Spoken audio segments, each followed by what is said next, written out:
Welcome, Bike, to the BDGE Dynasty Fantasy Football channel. We are, Bike, here doing some buy, sell, hold. It's kind of become a staple, I think, of our channel now. It's some of our most engaging, popular videos. So instead of doing, trades every 5 seconds, we're talking buy, sell, hold because we get a little bit more in depth with some of the more polarizing players in the Dynasty landscape right now.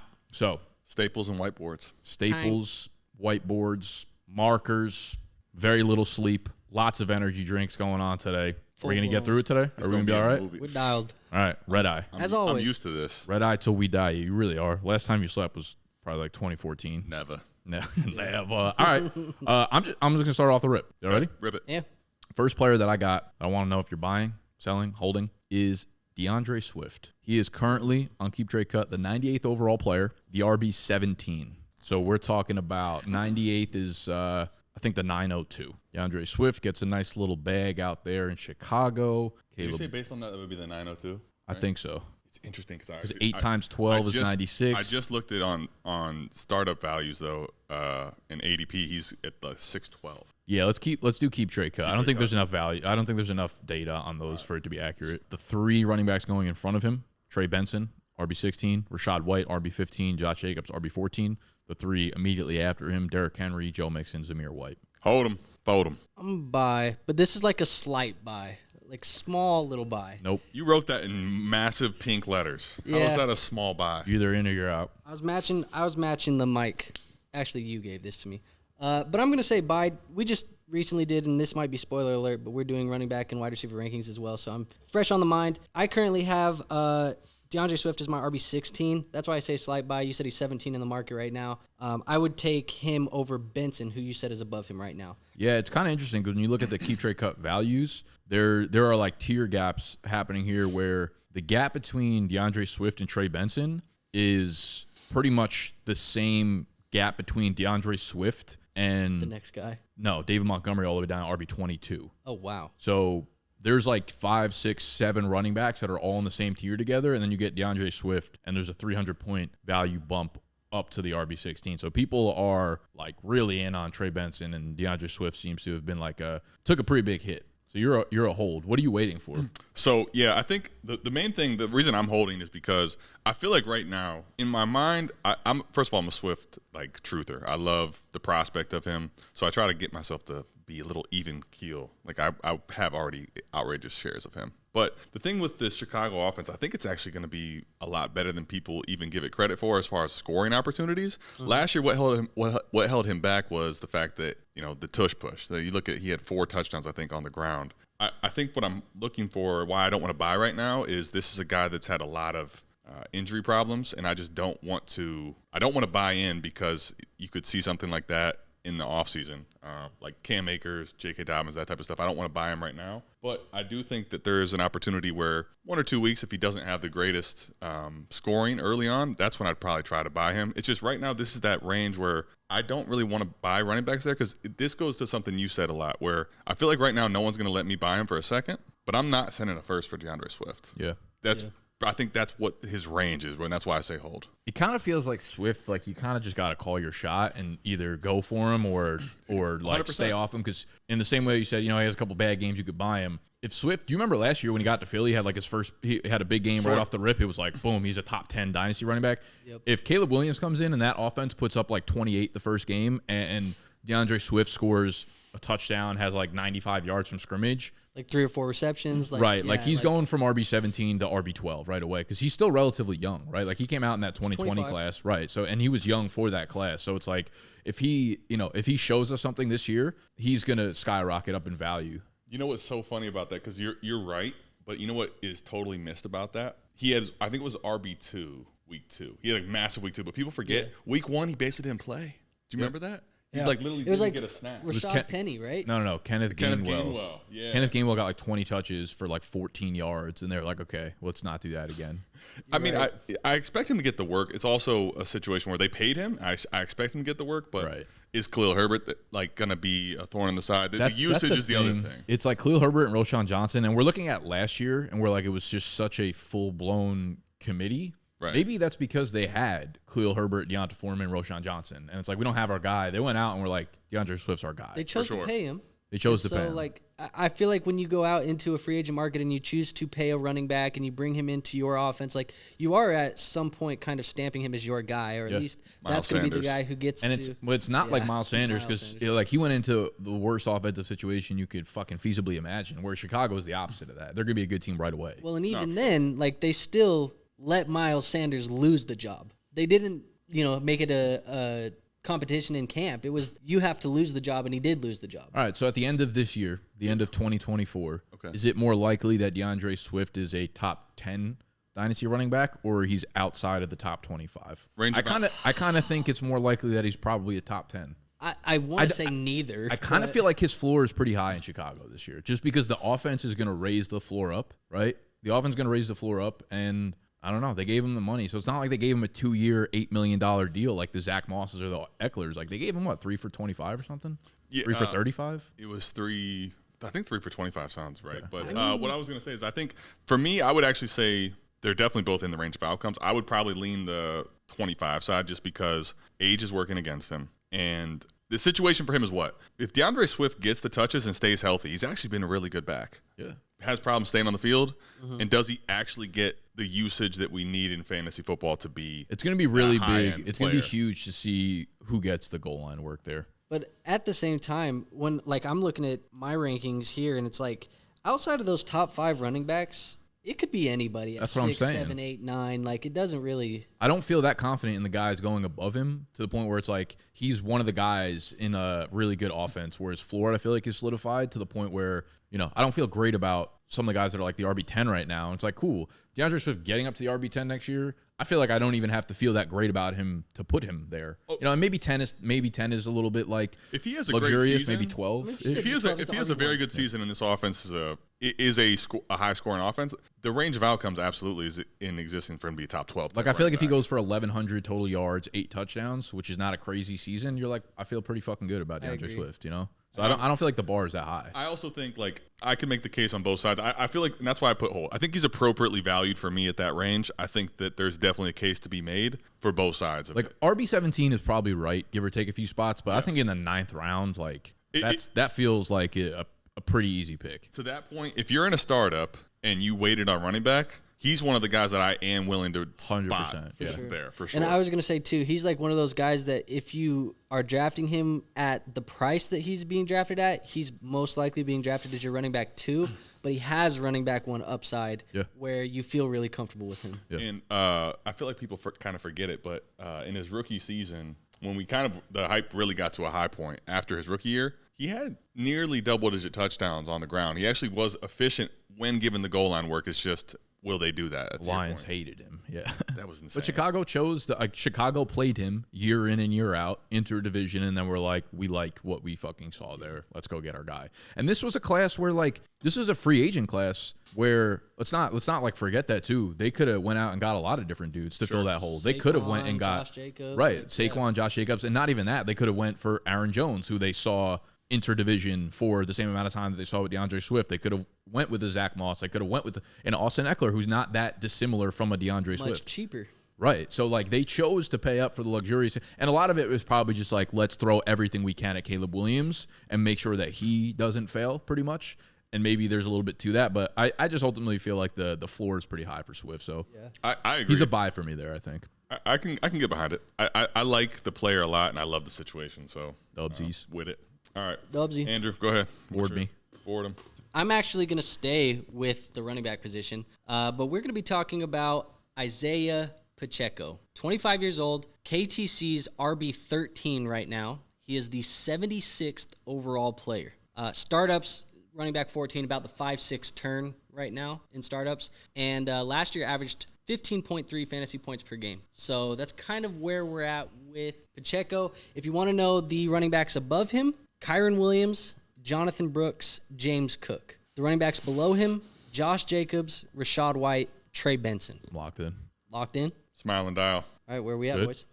Yeah. Bye-bye. Bye. So this is gonna be a fun one to talk about because I actually just bought Pacheco in a league of mine, and I know this. We'll see what you guys think about this. This was a league where Last year, I went, I think, 13-1 in the regular season. Got bounced first round of playoffs because I had Tyreek Hill, Christian McCaffrey. My team was getting up there in age. So I'm like, this offseason, I need to make like a very conscious choice to rebuild the roster without rebuilding everything. I was like, let me start to sell off. Let me go like, I basically down-tiered all those older players. So I sold Tyreek Hill for DJ Moore and then next year first. This was prior. 25? Yes. This was prior to Rome. This was prior to Keenan Allen. So that looks a little bit worse right now. C-Mac, I couldn't give him away in our league. You know how Dynasty is. Like, people are like, I don't want C-Mac. Oh, he's my RB1 overall for this year, but I don't really want him. So I gave C-Mac for Pacheco and a first next year. That was all I can get in that league. But I'm like, listen, I need to start making this rebuild. So I still have a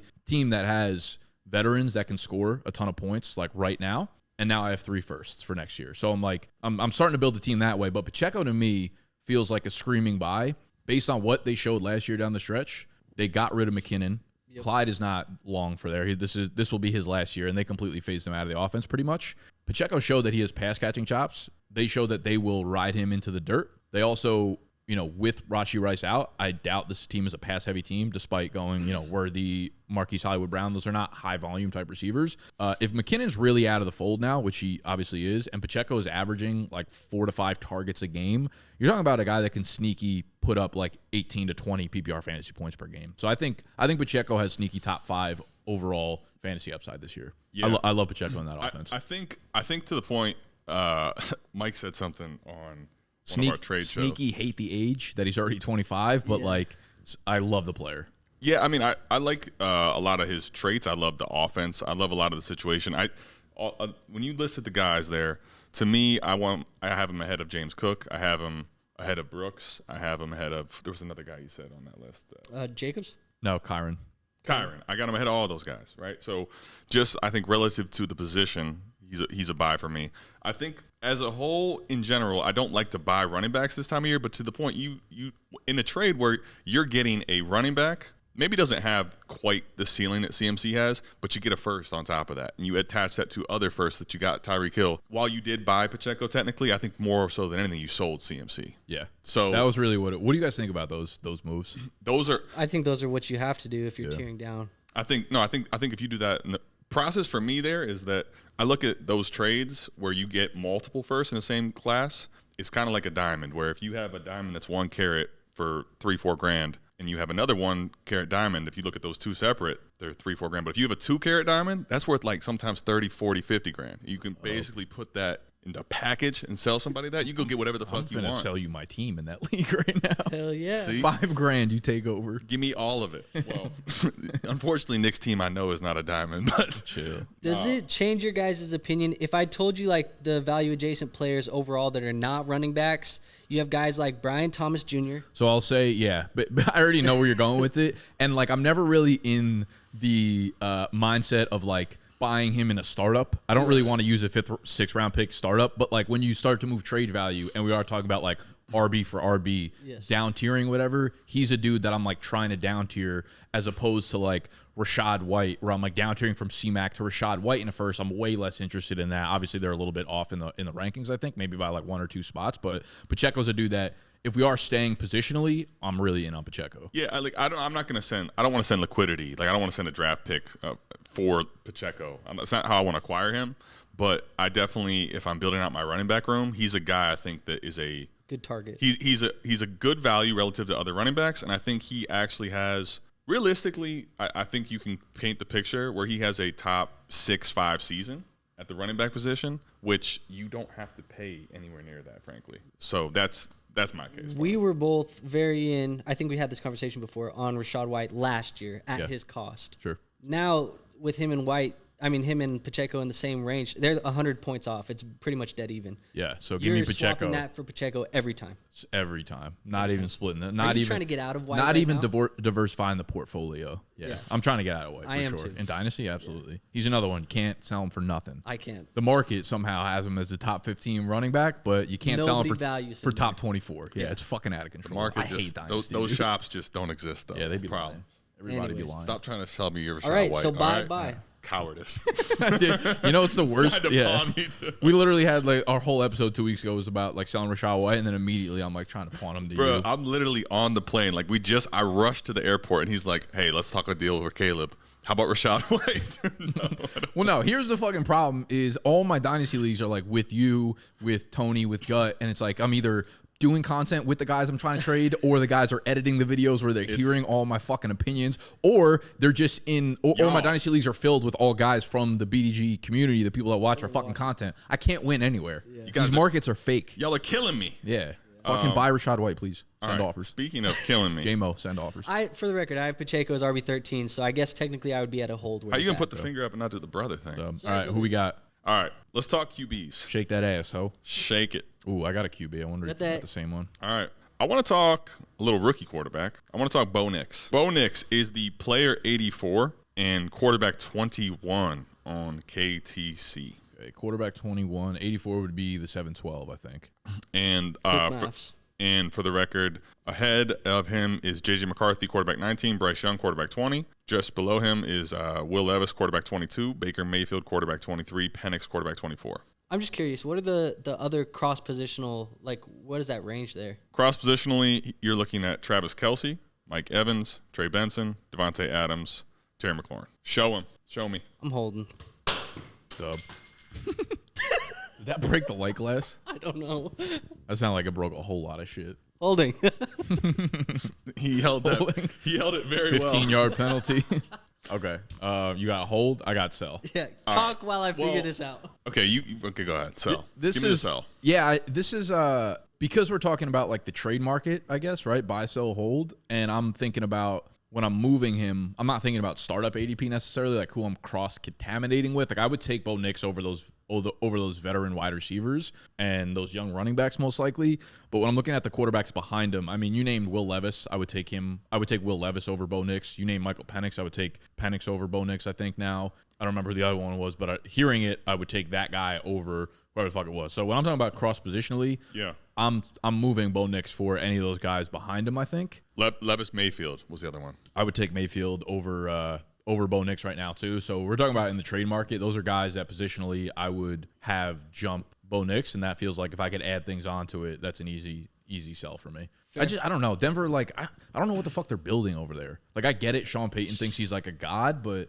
Can't stand his ass. I don't know. I'm just not as enthused by like head coaches and what they do to like programs and stuff. And I think a team is as good as their players. Like you're going to talk about him building a dynasty over there in New Orleans. No, like Drew Brees was the reason that place was good. So sure, you got formations, you got schemes, all that bullshit. But like give me the guys that have already proven that they're good, or just like give me my fucking boy Michael Penix. Yeah. Freestyle God. The way that this hole has changed since draft night is insane. But What do you mean? That's always been my opinion, even as it happened. yeah, I remember actually. Never At left. the 108, the Falcons Atlanta helmet. Falcons took Michael Penix, great dynasty player. Yeah, That's what I remember wanted. that actually. Lock You it were in. very excited. We have it actually. all on camera. Dialed. Actually, all that footage was deleted. It's just crazy.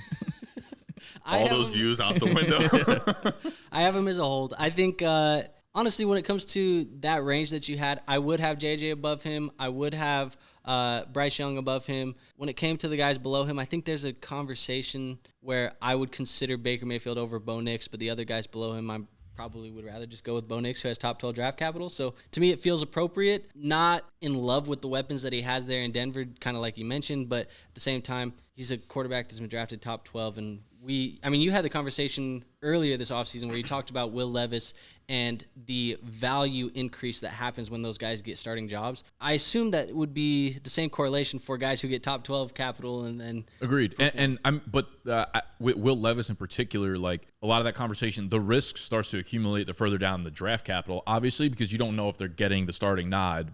Levis already basically has the same nod that Bo Nix is going into the year with, so it's like they're all things equal pretty much. Bo Nix probably has at least one extra year, safety concrete in there already, like on his resume or whatever. But like if they both play well this year, they're both starting quarterbacks next year. I would be curious actually as to like, is this one of the lowest rated or ranked top 12 quarterbacks we've seen in a long time on KTC? I was just talking about this last night on AMA, and so here's the thing: the last quarterback that was drafted in inside the top 12 that I can remember going in this range in startups was Justin Herbert.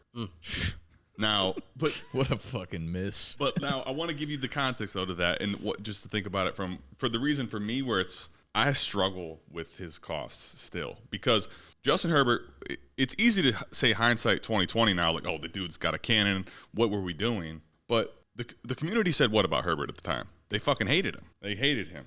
But we saw him do really well. I think the case for Knicks is the community right now, to your point, is speaking to, we don't like the prospect. We don't believe he deserved the draft capital. We don't like the situation and the weapons. So to me, the market doesn't like this player. And if he doesn't succeed, like Herbert succeeded on the field. That's why he fucking has no choice but to go up. If Knicks goes down or doesn't play well, like I see his value really falling. The community hates this player. I feel like the more we talk about this, the more I kind of actually want to say that he's a buy. I knew this would happen. And I think it's because that's why I put him up here. I want to buy in with the assumption that I almost feel like the chance, similar to what you said with DeAndre Swift, what is the chance that he is a top 15 quarterback next year versus a out of the top 30 or whatever? I think him being a top 15 is probably much higher than him being outside of the top 30. And really, if that is the case, well, I think outside of top 30, actually, I guess, I mean, being quarterback 22, yeah. yeah. Okay, I but feel like if that's the case, then you should be buying, because that increase is going to be insane in the value you can get. Well, one, there's no guarantee that he increases. Yeah. I think is for the record, I am still staying as a hold, but it's making me think more that we talk about it. That maybe for the record, I think are you trying to argue all sides of this? I've never said sell. I've never said sell. Well, if you think about Kenny Pickett, I think might be a good example because he didn't have a good rookie year, and then by his sophomore year, I mean, a lot of it was the preseason hype of that first game against the Atlanta Falcons. He was pretty highly valued going into year two, despite not really showing us anything in year one. Yep. So I think maybe there's a little bit of he didn't get nearly the capital that Knicks got. Yeah, I mean, same thing. I think one of the reasons why like a top 12 guy going this late is happening, even with Justin Herbert, is because it really depends on the class that you're in, right? Because like you're looking at Bo Nix, like, oh, we got top 12, but it's like you also have four other quarterbacks that went above him, so you have that like fatigue of rookie quarterback, and then Herbert, that class was Burrow, Tua, right? Like also it was top Burrow, 10. Tua, then Herbert right Yeah. there. Yep. The reason you said top 15, let's talk about the quarterbacks ahead. So he'd pass Bryce Young. He'd pass J.J. McCarthy, Drake May, Dak Prescott at quarterback 17. We've talked about Jared Goff. But I'll keep going. Yeah. Tua, Jared Goff, Brock Purdy, Trevor Lawrence, Jaden Daniels. Like it's a tough crew to crack for sure. Okay, so he could get to 16. I mean, even 16. I'm saying if you get to 16, you're passing J.J. McCarthy. To get to 16 on this list, Bryce Young. I guess it makes sense. No matter how you shake it, quarterback, he's got to pass one of to get to 16. He's got to pass one of Dak, Tua, Goff, and Purdy. Well, I guess maybe the argument you're making too is like the expectations are so low that like a bad year might not really hurt him as much as we think. I don't think it will. Yeah. If he exceeds expectations, his value is going to fucking skyrocket. But because we're already expecting him to be really bad, he might not drop that much. That's why I said I feel like the more we talk about it, you could argue he's actually a buy, because if you feel like there's really not a lot of value to depreciate and you're purchasing him at this price, but there is room for him to grow, it's probably a decent decision. That's why relative to the QBs that are behind him, I like those quarterbacks. But when you name the guys, like if I have Terry McLaurin and someone offers me Bo Nix for Terry, I'm making that move. Like I'm buying Bo Nix, obviously, over a 29-year-old Terry. To the point you're making, like other positional players, I would agree. But the thing about Bo Nix for me, and you talked about this with like Rashad White, Christian McCaffrey. See, when I look at players and buy, sell, hold, the way I play, I like to be able to trade, and I like to have flexibility and knowing that I can move. I feel like Bo Nix, you're making a bet, and if the bet's going to win, you got to see him play well. Because here's the thing. The community says they don't like him, and if he doesn't play well, you're probably stuck with whatever Bo Nix's career ends up being. He's probably going to be a really tough person to move in a lot of leagues. That's my hesitation, at least for where I'm at. I'm not saying anything in certainty. That's just my perception is most people don't like Bo Nix. So if he has a good season, obviously his value will rise, and now you have a different asset. But if he doesn't play well, I feel like I'm going to be stuck with what his career path is. I kind of feel like, though, at quarterback 22, if he throws for like 3,100 yards, 14 touchdowns, 8 interceptions or something, I still feel like even by next year, like I don't really see him dropping that much further than like quarterback 25. And you could I also still think and then everybody's going to be like, you buy low on Bo Nix because his price. I still almost feel like you might be able to get like a back end first. Especially because Denver adds another receiver in the draft, and then all of a sudden we're having a conversation of like, oh, now the weapons are better. This is the same conversation we're having with Bryce Young right now. Right. Well, okay, so to that point, though, Bryce Young, though, started as like a second, third round startup pick. Well, he was the number 1 pick in the draft. Right, but I'm saying people liked him. Yeah.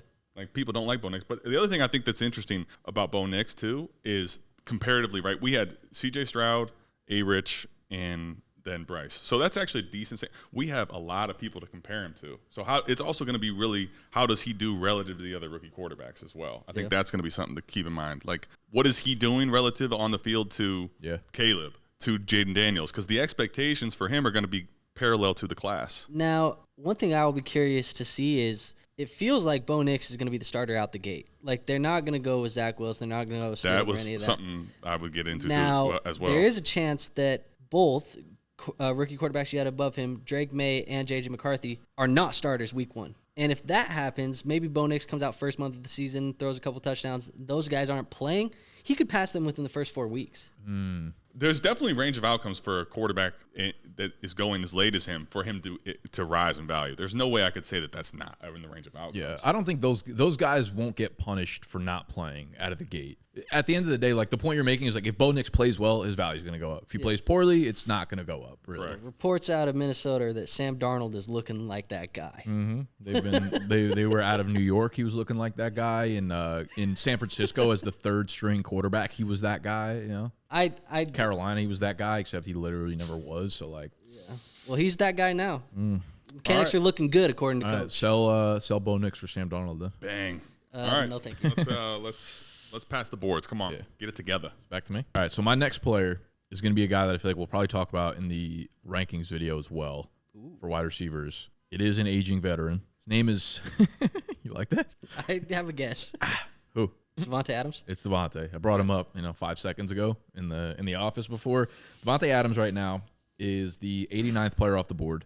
He is the wide receiver 34. He has dropped 6 spots in rankings since whenever, I guess, over the last month of the season or so, because you're seeing a lot of these young receivers start to jump him. You have Keon above him, Xavier Worthy, all those types of guys. So Davante Adams sitting there at 34. You have Terry below him. You got Diggs below him. You got Evans in front of him. You got Keon in front of him. You got Jaden Reed in front of him. So Davante Adams is pretty much being left for dead at this point. Okay, so he's in Las Vegas, obviously. We're not sure about the quarterback situation. Gardner, Aiden O'Connell put up 1,100 yards last year. I think he had 6, 7, 8 touchdowns in that range. Was not in on him going into the year last year. It was kind of exactly, I was like, listen, he's still a good player, but like the offensive situation is just not there for him to succeed at the time. So Davante Adams obviously getting up there in age. I think he's 31 now, either 30 or 31, so he's definitely starting to get there. I guess it comes down to like whether or not you still think Davante Adams is, as good of a player as he's been the last couple of years. He will be 32 this year. Yeah, that's what I was going to say. He'll be 32 this year. I think he was almost 32. Yeah, okay, so Davante Adams. Oh, man. The exasperation. Thank you for nothing. Hold. Bye. Okay, we got a buy and a hold. Look, I think he is a unique player in the aspect of there are very few dynasty teams that should be and can afford to buy a guy like Davante Adams. I think you have to be in a very specific type of roster construction. You have to be a very specific build, and that is you are trying to win a championship this year because there is a very real chance that in 2025, this time next year, as we're going into that season, we're not even talking about Davante Adams really as a top 50 guy. Like that could be how far he is falling out of these rankings. So it seems like there is zero room for him to increase in value. He is a depreciating asset, but he is going to be very high performing for your team, we assume, this year. So he's undervalued in that aspect, and I think that's why if you are a strong contender, you can buy him. But most people probably cannot afford to buy him, and you should probably be holding or trying to sell him at that point. Interesting. The reason I say it's a buy, obviously if you're in a true rebuild, this is not a guy you want to buy, but I think the average person playing today doesn't actually want to take on the whole nuclear rebuild anymore. And I think that if you're someone that wants to make your team stronger with a better chance to get to the playoffs, obviously Davante Adams carries some risk. Like, he reminds me a lot of Cooper Kupp last year on the low end of the spectrum where, like, all right, he gets hurt or someone else ends up being more of the guy. He definitely has a lot to lose. But how frequent can you get a guy that has wide receiver 1 in the range of outcomes outside of the top 30 in Dynasty and you don't have to pay a first. Yeah. Like that. Just I want you to understand, this is the premier position everybody is fiending for. What do you think you got to pay for him right now? I was going to say, because in rookie pick value, I don't think you can pay. I don't think somebody's giving him to you for a second. So here's why I think that what the reason I say buy as well is because of what you said. And the second thing, I shouldn't say nobody. A lot of people don't like a 25-second because it's a pick. It doesn't have a name to it. But in a lot of leagues, what is the range of outcomes? I think that we're getting really, really high on some of these guys that are going in the second round of startups or rookie picks. I'm sorry, this year in class. So Ladd McConkey, Keon Coleman. I was about to say all these dudes are ranked above him. So rather than offer the pick, make the fucking pick and then swap them. And the thing about that is, to the point, look at a guy like Quentin Johnson right now. Yeah. Like, say what you want. Say you knew it was coming. Go. There's so many situations where while these rookies can ascend in value, they can also go down in value. And you're kind of pivoting off of the upswing of a Keon or one of these guys hitting. But what if you don't actually have that hit and Davante Adams just gives you production? It's one of those pivots I'd be willing to make at cost where realistically Adams for the last 2 years, I don't think the window existed for you to be able to buy him for less than truly a first. Yeah, I agree. Do you agree with the statement of me saying like the chance of him increasing in value this time next year is 100% nothing? That's not going to happen. No, and if you're going to say hold, I can understand it. What he's definitely not for me. I don't know if that's true. I think I think of a player, maybe not increasing, but if I think of a player at his age holds his value, that's a dub. Like Mike Evans, for instance. You think if he's going into his 33-year-old season next year and maybe he puts another year together. I think he was 15th overall in fantasy points per game this year. If he puts something similar together, maybe he takes a little bit of regression. He's like 20th. You think he's still going to be right there? I feel like he's going to go I'm not down. saying that. He's saying if he holds value, that's like he's increasing. If he holds value in startup, yeah, that's not. I'm not like buying him in the hopes that he's a top 20 points per game receiver this year.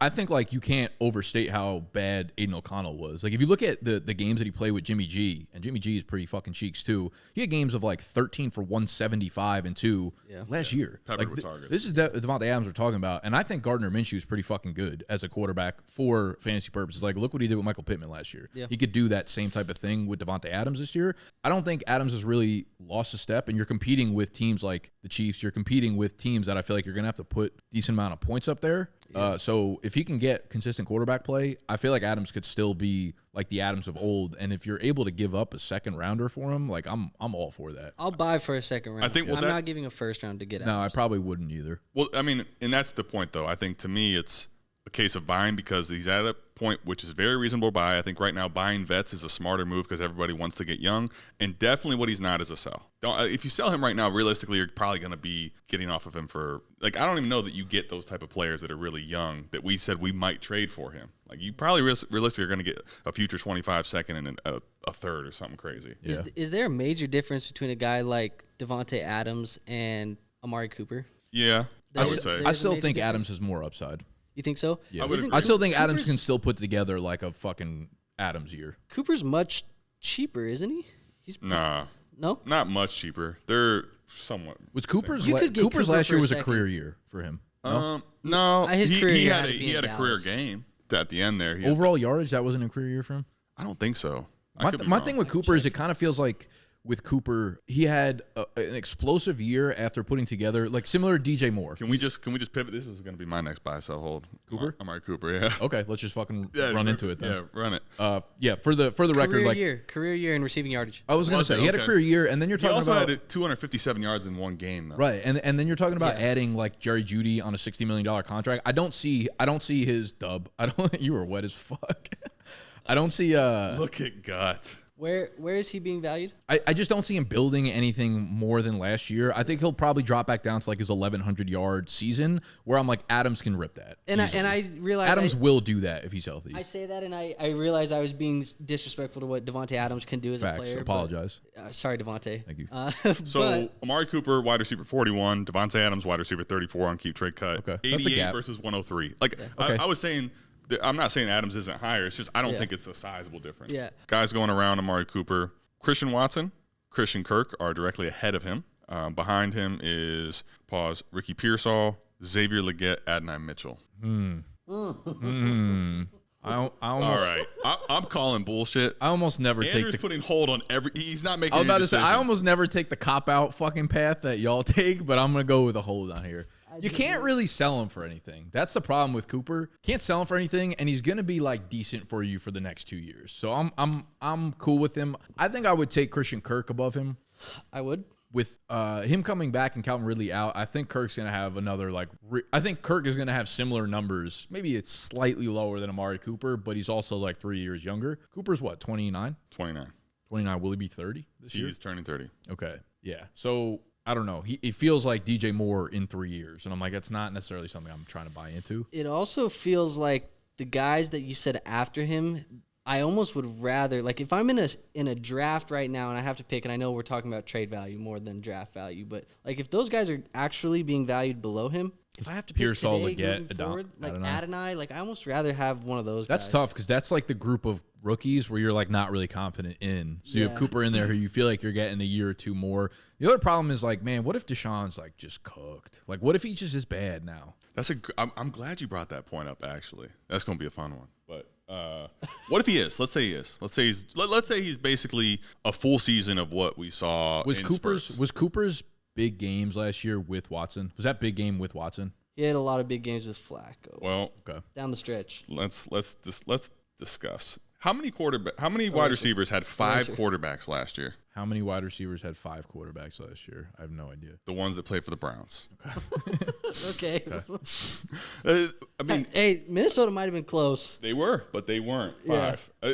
I want to put context to the fact that you said he had his most yards in his career. Right, but that's not a fair point given that Flacco's him playing for a whole half was like almost elite statistical level QB playing. That was the weirdest shit I've ever seen. This is not like Wait, the hold on. Texans No, with no. DeAndre But Hopkins if where you're it gonna- was like Brock Osweiler No, but type hold on. shit. If you're going to count, you can't double count it. When he has DPJ out there, they're throwing for like 100 yards or less. He had those games too. He had. Wait, what? What am I double counting? I'm saying you can't say that we got to take out Flacco's good games and only give him the bad games. That's not what I'm saying at all. You're saying like Cooper did this with 5 quarterbacks. I'm like, yeah, but one of them that played the majority of the season played at an extremely fucking high level. Sure. It's just not like the Texans back in 2015 when they had 5 quarterbacks and they were all terrible. Well, my point is that you look at his season and he had so he did have wide receiver 1 where he had 265 yards, which is a Browns record. But a lot of the 1/5 of his seasonal production in one game. But that's my point is he had a year where not just remove that game for a second. He was still wide receiver 4, wide receiver 9, wide receiver 13, wide receiver 20. There was plenty of really good usable weeks sprinkled in with all these terrible weeks of awful quarterback play. So you're getting him at past wide receiver 40. What are the games with Watson? That's what I care That's my about. question. If Watson is bad, then Okay. like how many of those good games can we expect from Cooper? Yeah, so Because- I covered this on one of the guys. I had him as one of the first videos I did as a buy. And the games that he had Watson or Flacco, he was never outside of the top 30 wide receivers. We're not asking about Flacco. I'm saying We're asking about Watson. I'm saying with Watson's included in this. He's never We been only want Watson. Okay. So I can't give it to you from my phone here, Right. but Likely story. there's no week, Isaiah Likely there was right now. there was no week. I'm sorry. There was 1 week with Watson where he was outside the top 30. So every week with Watson, he was inside the top 30. Except for 1, he was not inside the top 30. Okay. correct. Did he have any inside the top 12 wide receiver 9? with Watson? Yes. One week. Out of how many weeks? They only played together for 5 weeks. 5 weeks. I don't know. Watson might be cooked. I mean, my point is that even if he is the whatever you want to call him, the post problem Watson, right? This new version of Watson. If this is the real Watson that we get for a whole season roughly, They not like us. he still has a very realistic chance to give you that type of production. Yeah. I guess I I find it hard to buy a 30-year-old wide receiver with a 30-year-old wide quarterback receiver where you're like worst case scenario, which is not like a crazy outcome for him, is like he gives you like you buy him at wide receiver 40, he gives you 28 type numbers, whatever. But you're like, okay, but I passed up on a first round rookie wide receiver to Okay. grab him. Going back to our last conversation, I was definitely very disrespectful. I apologize, Davante Adams, because this is not the same conversation I would be having about Adams.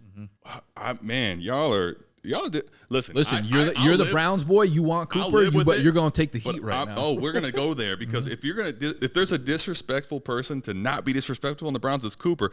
Literally, his I got last an idea. I got Cooper on fetal. 18? I got Yeah. Cooper on fetal. What are you Call gonna his train him? bluff Okay. right now.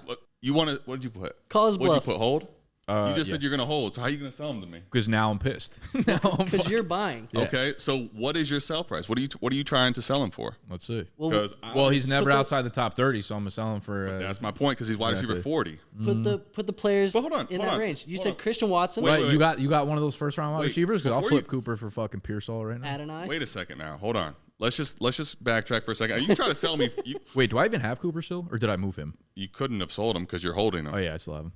Amari Cooper is going to be 30. He's in these last few seasons. He was wide receiver 18, 9, 27, 16, 9. The last 5 years. Realistically, does Adams have a higher ceiling? Sure. But we're acting like Amari Cooper can't be a top 10 receiver, and you're getting him in the wide receiver 40 range. He's younger than Adams. So like the same conversation for Christian Kirk versus Amari Cooper is relevant with Cooper versus Adams at a discount. Yeah, I guess I have a much harder time believing that we can get a top 10 wide receiver season out of Cooper with Deshaun Watson at QB. What about in Cleveland when he was a top 10 receiver 2 years ago? Who was the quarterback? Who are the QBs? Well, if it wasn't Watson, it was worse. Baker Because Mayfield. it wasn't Flacco. Yeah. It was Baker Mayfield. No, Baker Mayfield was not the quarterback in 22, I don't believe. Maybe he was, actually. Are we sure that Baker Mayfield is not an upgrade to Deshaun Watson these days? No, sorry. Actually, it was I'm trying to remember here. I thought it was Baker, and then he got replaced by Watson. It would have been. But Watson had a whole season. They moved on from Baker, and Watson didn't play for the Watson first was part. suspended I think this for was the first when Watson was suspended. Who was the quarterback?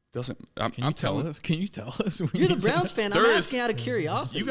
You guys understand? You're asking me a question that we have like 50 quarterbacks that have played for us in the last 5 years. You want me to pinpoint which ones? I can't tell you. There's a lot of quarterbacks. Need it. All right, let's go through it. Cleveland Browns. It doesn't matter. Yes, it does, man. No, I'm holding. You're holding. You're buying clearly, and All you're right, gonna buy. You're from not. Nick. We're not just dodging this question.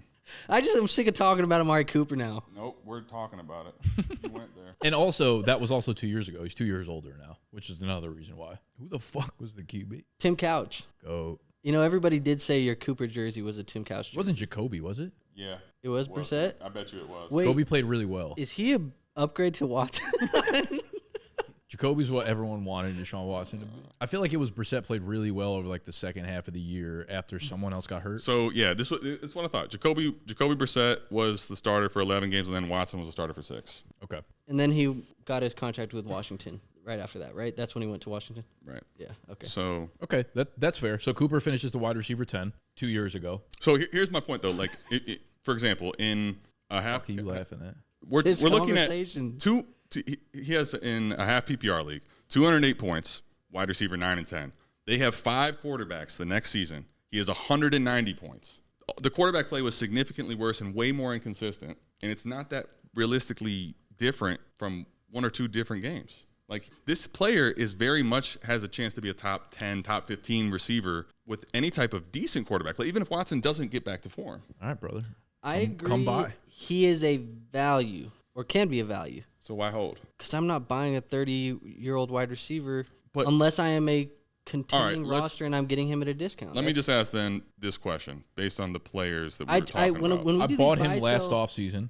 You were there. You initiated the trade facilitated. between me and Tony. Yep. I bought him for Kadarius Toney and Rashad Bateman. And you That's where I and got he's- Cooper for. And Cooper, That's ridiculous. And people liked both of them going into the season. That's They're like, ridiculous. Tony's the And- one in KC. Rashad and he's Bateman's bounce still- back. And he still, after all that, is besmirching the name of fucking. He did me what I needed to for a year, and now get the fuck out.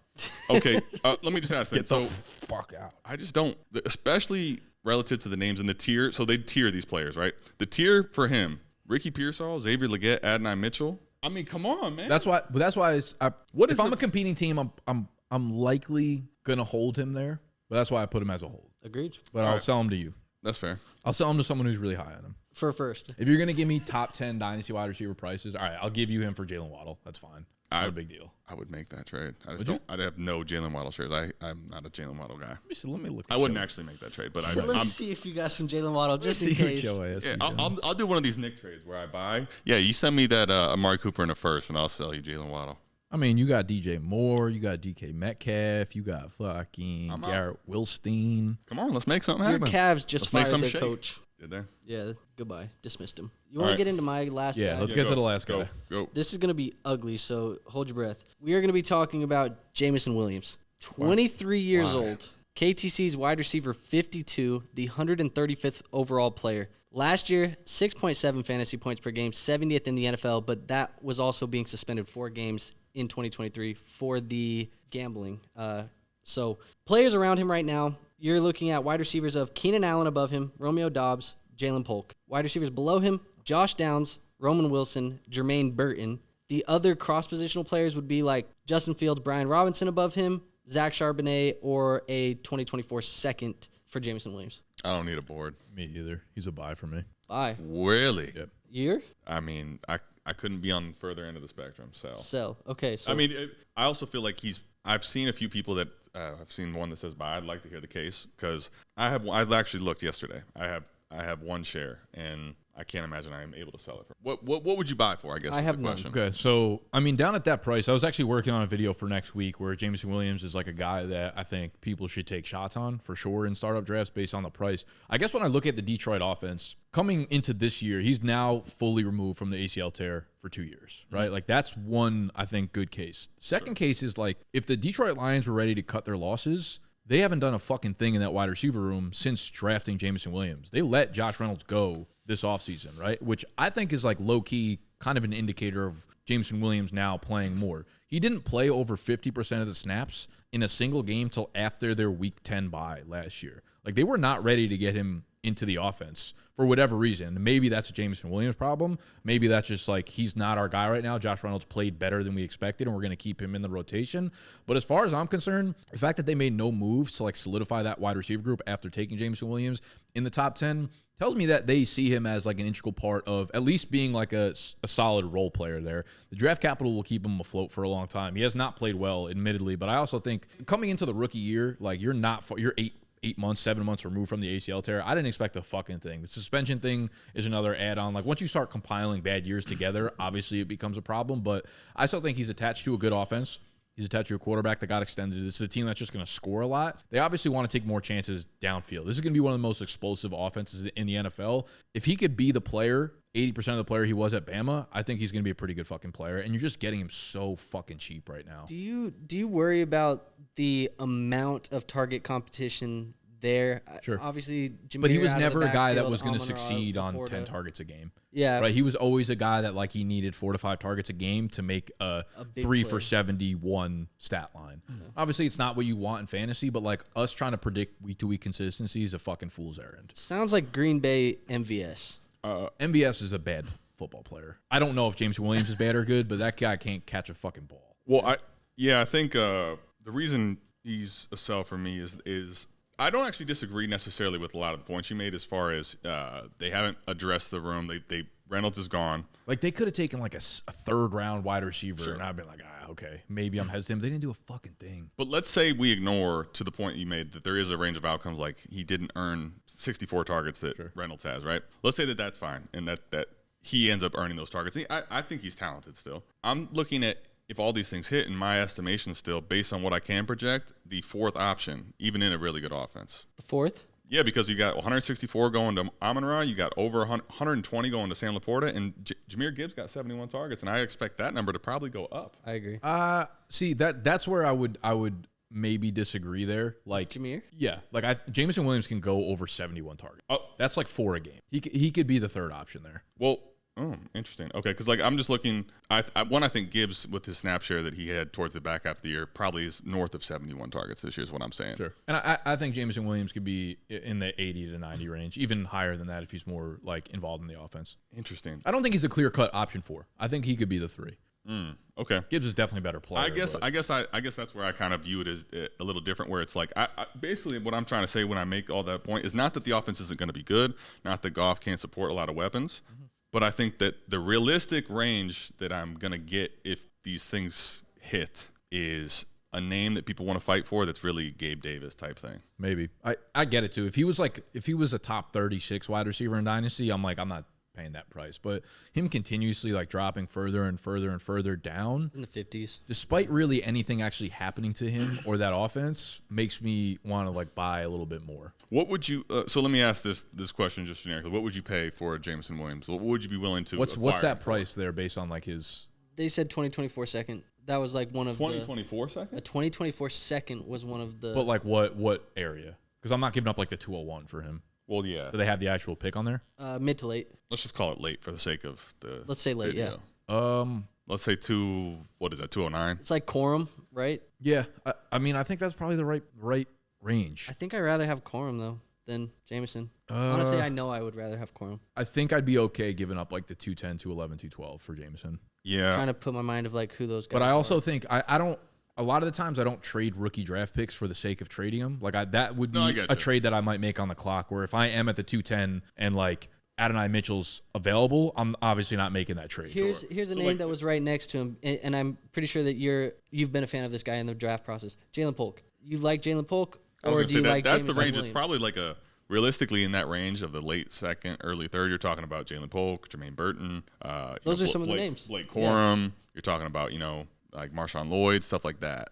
Yeah, I would take Jameson Williams over a handful of those guys, I think. Maybe not all of them. I'd have to think through maybe more of the names, but I don't think all of those are easy smash plays over JMO for me. Okay. I don't think we've really given I don't have enough context, I guess, behind the Lions like coaching decisions and shit like that. I just don't think we've really seen like Jameson Williams get a fair shake at who he could be as a player. Like Gabe Davis, people going back to him year over year after him getting like every opportunity to be the guy there, that feels like you're just a fucking idiot. I feel like the difference though, whether right or wrong, is because Gabe Davis will give you that 25, 30-point week where Jameson Williams hasn't really done that for us at all. Yeah, I mean, he hasn't had, to Nick's point, I understand it, like where if we pencil him into the last part of the year and in the playoffs, he's going to be getting, that 70% snap share where he's playing a lot. I mean, he's talented enough and a good enough athlete to have some big spike plays, especially. I mean, listen, if we get out there, it's like the fucking first September of this upcoming year and he's playing 60% of the snaps, I'm going to be concerned. Because then that feels like it's a JMO thing. He feels very much more like somebody that you would rather roster in a best ball format and not. Do you know what that means? Do you know what? That's a really good description. So if I call you a best ball wide receiver, that's really just that means that you ain't it. I don't trust you. Yeah. Listen, I think JMO is a guy that has the range of outcomes for me when I look at it.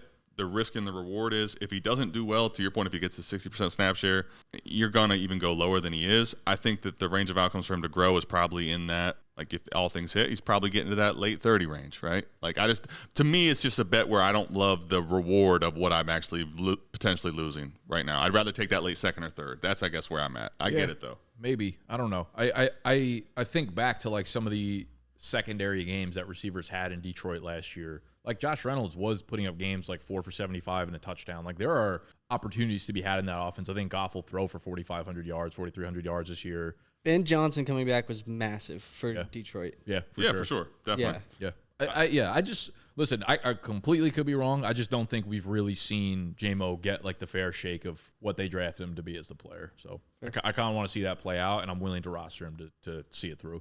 I mean, it is a cheap cost of acquisition. For example, if you invest a third, early third, late second, it's like probably not. You're not giving up if the price is actually an early third, that feels fucking easy to me. I mean, but again, this class, if we're talking about this class in particular, just stick with me. If JMO has some spike weeks, people will be excited. But what's going to happen if Jermaine Burton has some spike weeks? What's going to happen if Jalen Polk has some spike weeks? Yeah. That like profile hasn't been tainted as much yet. So there's a little more like I think value extraction to be had. That's part of the way I view it as a market play. But my guy Ben Sinnott.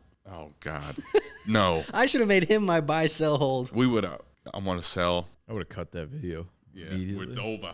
As soon as the B came somebody out said you guys were too dismissive to Ben Sinnott when I brought him up. Sure, we're too dismissive and we like too many players too much. You know how many comments I get the following year of like I was the guy who I'm like I get 5,000 comments telling me that every take I had sucked and every player that you like is the best. Like the best. It's all fucking. I'm used to the criticism. Well, I want to hear it. Chirping. It's all just the fucking laundry, the comment laundry out there. Crazy. This is what you got to start doing. Enough yapping. Facts. Well, are you done? Is that it? That was my guy. For the record, are you going to break the tie or what? I'm not buying JMO. I'm not buying him. I don't want him. I just don't want him. All right. Enough. I don't know what that means, but you don't want him. JMO going 60 for 1,107 this year. 1,107. Here's what I know is if JMO pops off, Nick won't let me hear the end of it. Andrew somehow will have not made a take, so he won't let me hear the end of it. And every one of y'all won't let me hear the end of it. So that's a good way to finish Andrew off. just goes, I'm holding everything, so no matter what happens. You he made was no right. decisions and made no strong points today. And I bought 2 players. No, you did. You held everything. I bought 2 players. Hold this too. Pick some players that are better than just where they're at. All right, get us out of here. Somebody other than Amari Cooper. The opposite of a bar. Take some players that are better than where they're at. All right, we're done here. We're going to wrap up right there. This is already 6 hours long. We have to do a lot of work in a very little amount of time after this. Thank you for hanging around. If you enjoyed the video, hit the button that looks like this. Drop some names down below that you want us to discuss for the next buy, sell, hold. Maybe that's a better avenue. Andrew says that I can't pick players or buy players. So yeah, so can y'all pick them? Lead us astray. All right. Yeah. Subscribe to the channel if you're new, and we will see y'all when we see y'all. Love y'all. Bye-bye. Adios.